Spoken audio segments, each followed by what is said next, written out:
एक बार की बात है, किसी नगर में एक राजा ने एक मंदिर बनवाया जिसमें श्री कृष्ण की एक मूर्ति भी रखवाई, लेकिन उनकी कभी पूजा नहीं की। पूजा करने के लिए मंदिर में एक पुजारी को रखा गया। पुजारी नियमित कन्हैया जी को नहलाता और बड़ी ही श्रद्धा भाव से उनकी पूजा और अर्चना करता। राजा भी रोज कान्हा जी के लिए एक फूलों की माला भेज देते थे और जब वह दर्शन करने आते तो पुजारी उस माला को उतारकर राजा को पहना देता था।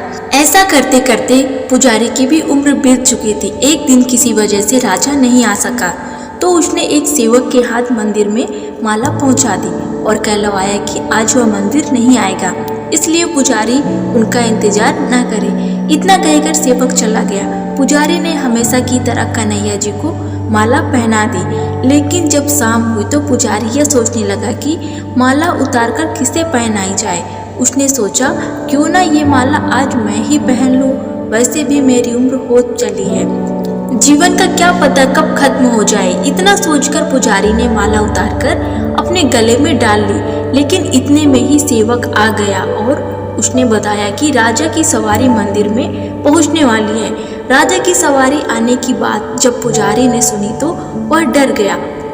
उसने सोचा कि अगर राजा ने उसे देख लिया तो वह तो मरवा ही डालेंगे। जल्दी से पुजारी ने माला उतारकर वापस कन्हैया जी को पहना दी। जैसे ही राजा दरबार के अंदर आया तो हमेशा की तरह पुजारी ने माला उतारकर कान्हा जी के गले से राजा को पहना दिया, लेकिन माला पर लगा सफेद बाल देखकर राजा समझ गया कि पुजारी ने यह माला स्वयं ही पहनी थी।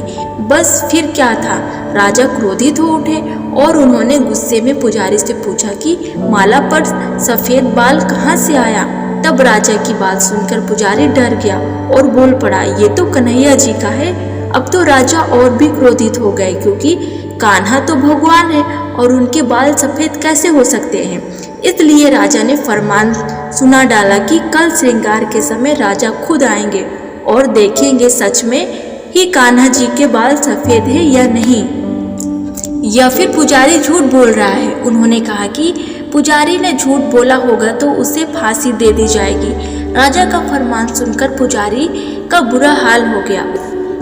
उसने सोचा, अब क्या करें, कहाँ जाए, अब तो उसका मरना संभव है। तो रोते रोते वह भगवान की शरण में जा पहुंचा और उसने कहा कि हे केशव, मुझसे झूठ बोलने का अपराध तो हुआ है, लेकिन हो सके तो मुझे क्षमा कर दें और राजा से रक्षा करें। पुजारी ने कहा कि हे माधव, आपकी सेवा करते करते मैं वृद्ध हो चुका हूँ, अब आप मुझे माफ कर दीजिए, ऐसी गलती दोबारा नहीं होगी।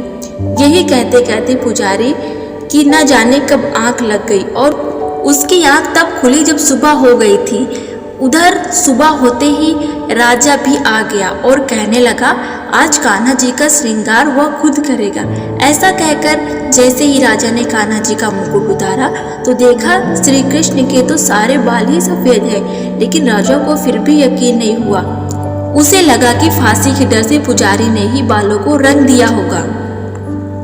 राजा ने सोचा कि क्यों ना कन्हैया जी का एक बाल तोड़कर देखा जाए। इसके बाद राजा ने कान्हा जी का एक बाल तोड़ लिया, लेकिन जैसे ही बाल टूटा कन्हैया के सिर से खून की धारा बहने लगी। यह देखकर राजा भगवान के चरणों पर गिरकर माफी मांगने लगा। तभी श्री कृष्ण की मूर्ति से आवाज आई, हे राजन, तुमने मुझे केवल मूर्ति मात्र ही समझा, इसलिए आज से मैं तुम्हारे लिए केवल मूर्ति मात्र ही रहूंगा।